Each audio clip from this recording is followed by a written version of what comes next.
I've been thinking a lot lately about how we interact with people on a daily basis. It's incredible how just a few small changes can make such a big difference. Absolutely. What sparked this line of thought for you?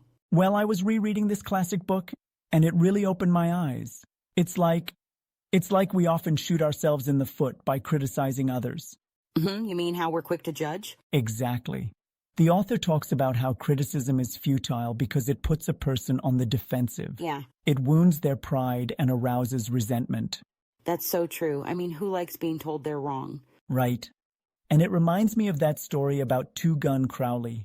The guy who thought he was a good person despite, well, everything. Oh, yeah. The one who wrote, "Under my coat is a weary heart, but a kind one." Yes, it's fascinating how people rationalize their actions. Even notorious criminals think they're justified. It just shows that people don't blame themselves for anything. So instead of criticizing, what should we do?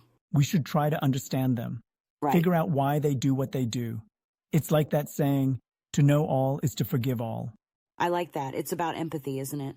Exactly. And here's the kicker.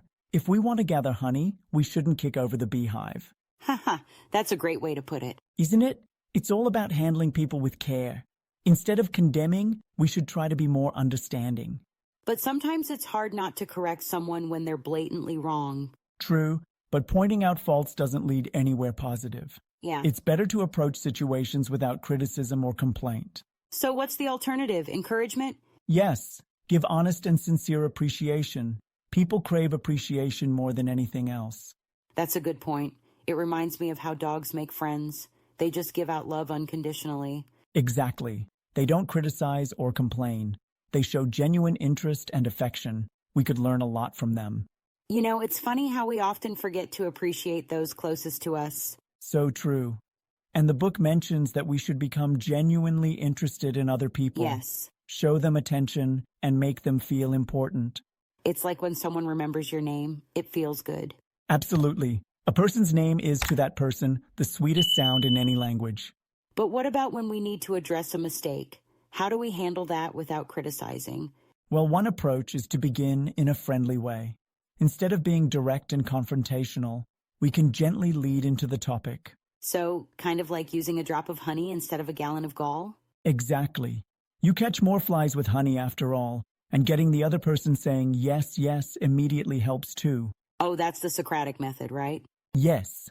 By asking questions and getting affirmative answers, you're guiding the conversation positively.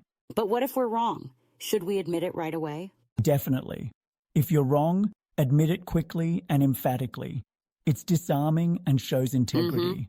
People appreciate honesty. That's a relief to hear. Sometimes admitting fault is hard, but it can build trust.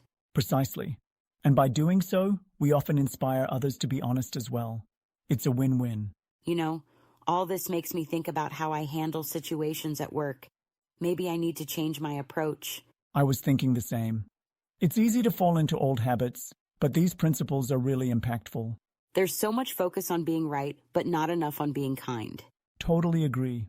It's like what the book says, winning people over isn't about winning arguments. It's about understanding and respect.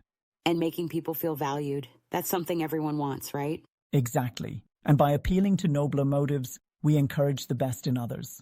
Hey, it's interesting how all these ideas are interconnected. They really are.